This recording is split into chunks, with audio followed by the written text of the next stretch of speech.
Hi there guys, I'm Nikhil from GreedyTech, and in this video I'll be unboxing and doing a quick hands-on review of the OnePlus 8, and that's the box. So anyway, here's the pricing information. It's available in 3 variants. Base variant starts at 42,000 rupees with 6GB of RAM and 128GB of storage. Next variant is priced at 45,000 rupees for 8GB of RAM and the same 128GB of storage. Final variant is priced at 50,000 rupees for 12GB of RAM and 256GB of storage. It's available in 3 colors: Onyx Black, Glacial Green and Interstellar Glow.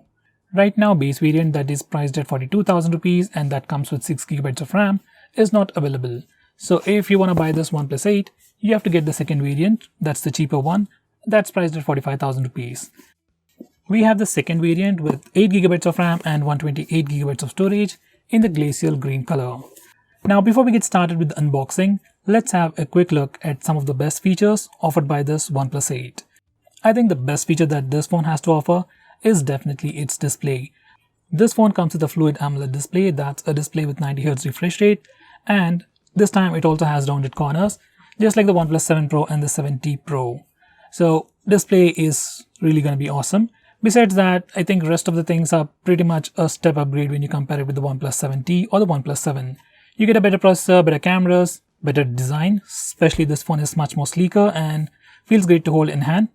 And it kind of feels weird as well because of the new aspect ratio, and you get that punch hole design. So these are the most significant changes with the new OnePlus 8. Now without further any delays, let's get on with the unboxing. So guys, here's the box. Unlike most phones, especially flagships, for some reason OnePlus has these huge long boxes, and with every iteration, box size seems to be increasing, especially when you compare it to the OnePlus 7T. Anyway, this is how the box looks. They have a brand new design. On the front, it simply says 8. There's not even a OnePlus logo on the front side. On the sides, it says OnePlus 8 on the left side, and on the right side, it just says OnePlus 8. And finally, on the back side, we have some specifications and pricing information. Now, without any further delays, let's unbox it. So once we open the box, first we have the phone itself. Let me just put that aside. Next, we have some documentation. Well, lots of documentation, along with OnePlus sticker and a note from the CEO. Next, we have a SIM card ejector, followed by a transparent case with words, "Never settle on them." Next, we have a USB Type-C charging cable, same style as the previous OnePlus phones. And finally, 30T warp charger. Now let me just put everything aside, and coming back to the phone, let me just peel these stickers off. So guys, this is how the phone looks on the back.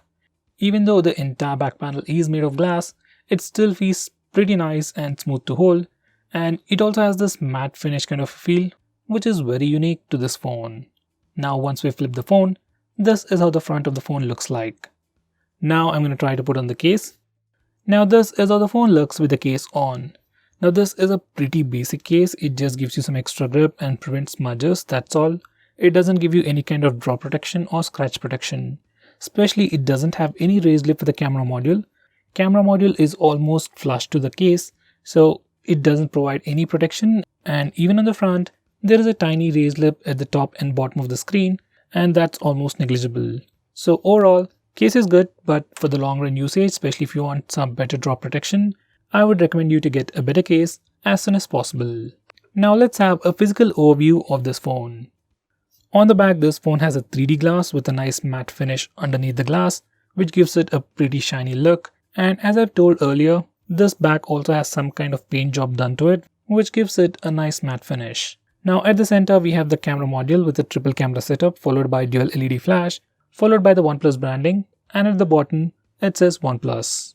Now on the front, you get that massive display with a punch hole design, rounded corners, protected by a 3D curved Corning Gorilla Glass. Now for the sides, on the right side, we have the alert slider, followed by the power button. On the left side, it is just the volume rocker. These buttons are made of metal and have a nice clicky feel to them, and they are sufficiently elevated. At the top, it has just a secondary microphone for noise cancellation. And finally, at the bottom, we have the speaker grill, followed by the USB Type-C charging port and the SIM card tray. Now this is how the SIM card tray looks like. We can insert 2 nano SIM cards in it, one on either side, and it also has this red rubber gasket for some water protection. This phone has a thickness of 8 mm and weighs 180 grams. Initial impressions, phone feels pretty sleek, sleeker than the previous OnePlus phones, and it feels pretty light in hand. Because of the new 20:9 aspect ratio, phone definitely feels much more longer than your regular phones, but after some usage, you will get used to it. Now these are the complete specifications of this phone. On the rear, this phone packs a quad camera setup with a 48 megapixel primary camera with f1.75 aperture, with Sony IMX586 sensor with optical image stabilization and electronic image stabilization. That's followed by a 2 megapixel camera with f2.4 aperture for taking macro shots, followed by a 16 megapixel ultra wide angle camera with f2.2 aperture and 116 degree field of view. For selfies, we get a 16 megapixel camera with f2.45 aperture with Sony IMX471 sensor inside that punch hole design. On the front, you get a massive 6.55-inch fluid AMOLED display with rounded corners, with 90Hz refresh rate, 20:9 aspect ratio, Full HD Plus resolution, HDR10 Plus support, and it's also protected by a 3D curved Corning Gorilla Glass. Under the hood, it sports a Snapdragon 865 processor with a Adreno 650 GPU with 8GB or 12GB of LPDDR4X RAM with 128 or 256GB of UFS 3.0 storage. Right out of the box, it will be running Oxygen OS based on Android 10. Finally, it's powered by a 4300 mAh battery, supports warp charge and comes with a warp charger 30T, which can charge your phone from 1 to 50% in just about 22 minutes. Besides that, this phone also supports Dolby Atmos stereo speakers and also has noise cancellation support. So guys, those were the specifications. Now let me turn on the phone and set it up and come back to you in a second. So guys, this is how the phone looks once we turn it on and set it up. This is the UI. It looks pretty similar to the previous OnePlus phones and pretty similar to stock Android. And here's the notification panel, app drawer, and this is the settings page. Now let's check the storage information. So out of that 128GB of storage, we get about 103.9GB of space for our user apps and user data. That should be sufficient for most people, and if you need more, it's better to get the bigger variant.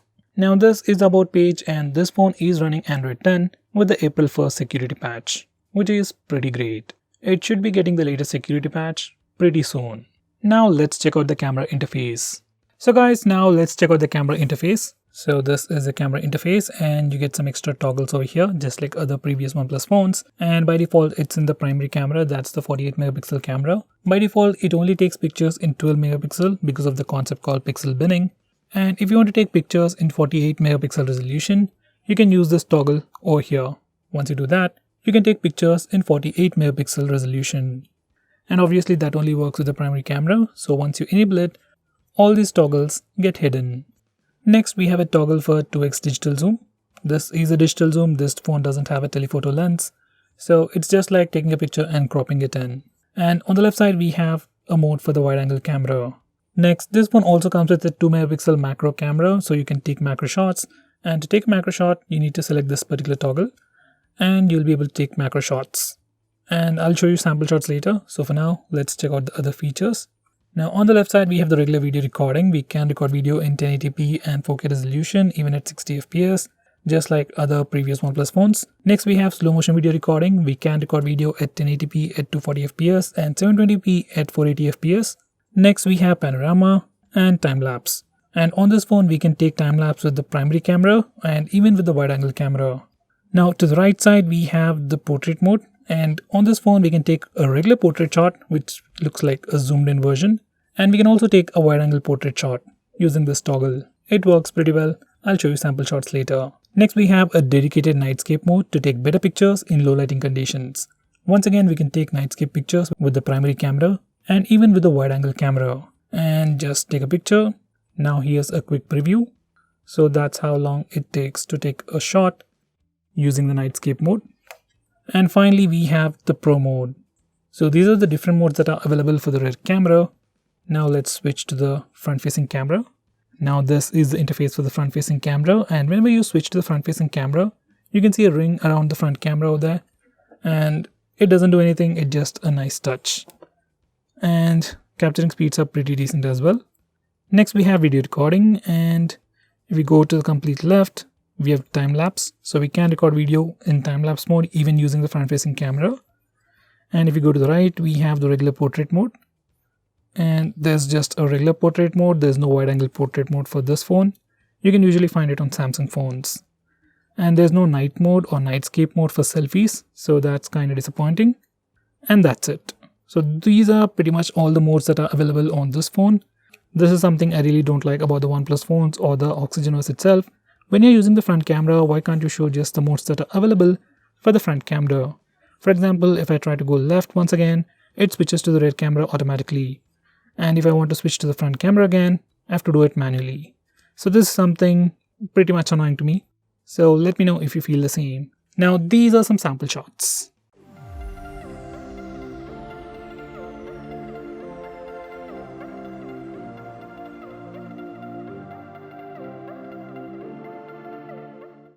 Now let's check the speaker loudness. That's maximum volume.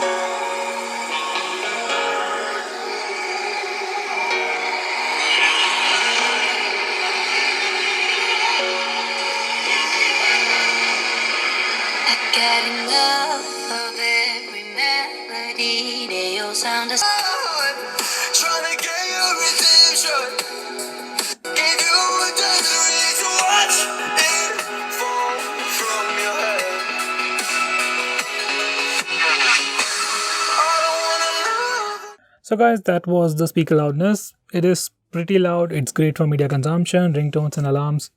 Absolutely no problem with the stereo speakers. Yes, this phone has stereo speakers, and if you can hear the audio over the headset, you can clearly distinguish between the left and right channel. Now let's test the fingerprint scanner. I've already set it up, and here we go. So that was pretty fast.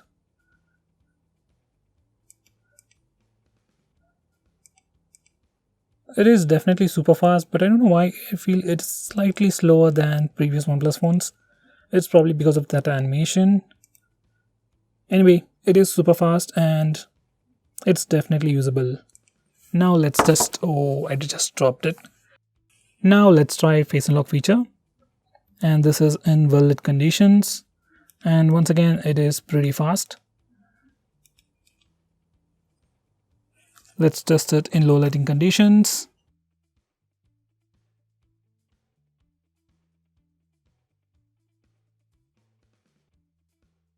There is still a light in the background, but comparatively it's not that well lit. And even in low lighting conditions, it is pretty fast. Now let's test it in complete darkness.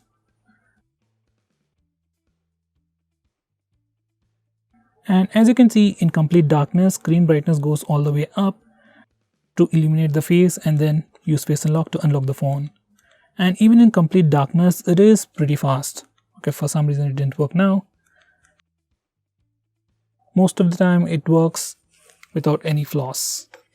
So guys, that was the face unlock feature.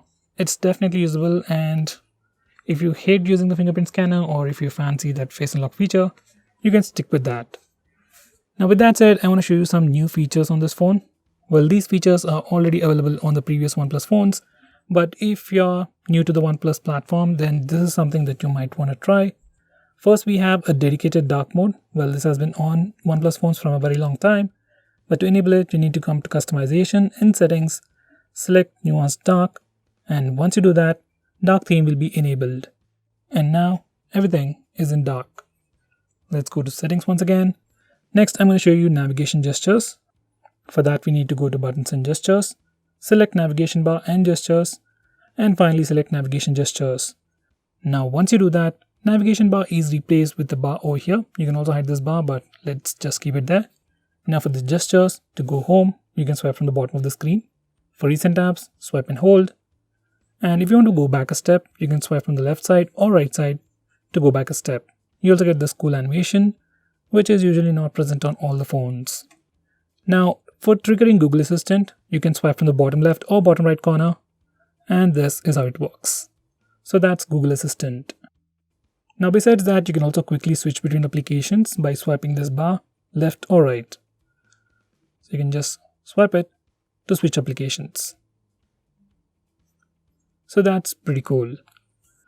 If you're getting a OnePlus phone, I would definitely recommend you to try out these gestures. Next, I'm going to show you how you can hide this notch. For that, you need to go to settings, select display, then select advanced. Now select the third option, front camera display area. Now once you select the second option, as you can see, that punch hole design has been completely blacked out. Especially the top part of the phone is now completely in black because of the AMOLED display. It looks like a bezel. Now the phone doesn't have that punch hole design, but it definitely looks pretty weird, especially having such a huge chin at the top instead of the bottom. So I'll suggest you to stick with that. Next, by default this phone comes with 90Hz refresh rate. For some reason, if you want to go back to 60Hz, you can do it from here. Personally, I'll leave it at 90Hz. It might cost a little bit of extra battery life, but overall experience is really worth it. So guys, this is the new OnePlus 8. Well, a major upgrade in terms of design and build, and you also get that AMOLED display with rounded corners with that punch hole design. Overall, it definitely looks great. But compared to the OnePlus 7T or even the OnePlus 7, there aren't any major updates when it comes to the OnePlus 8. It's a great phone, it's a great value for money. Well, not for everyone, but yes, it's a pretty good value. But it doesn't really offer anything brand new or groundbreaking. So guys, that's what I think. What about you? What do you think about this phone? Do you think it's worth 45,000 rupees? Do you think it's a flagship killer, at least at that price? Do let me know by commenting below this video, and if you're planning to buy this phone, use the link in the description. It always helps the channel. If you want us to make any specific video, tweet out to us with the hashtag AskGreedyTech on Twitter and we will try to make it as soon as possible. I'm Nikhil from GreedyTech signing off. Have a nice day.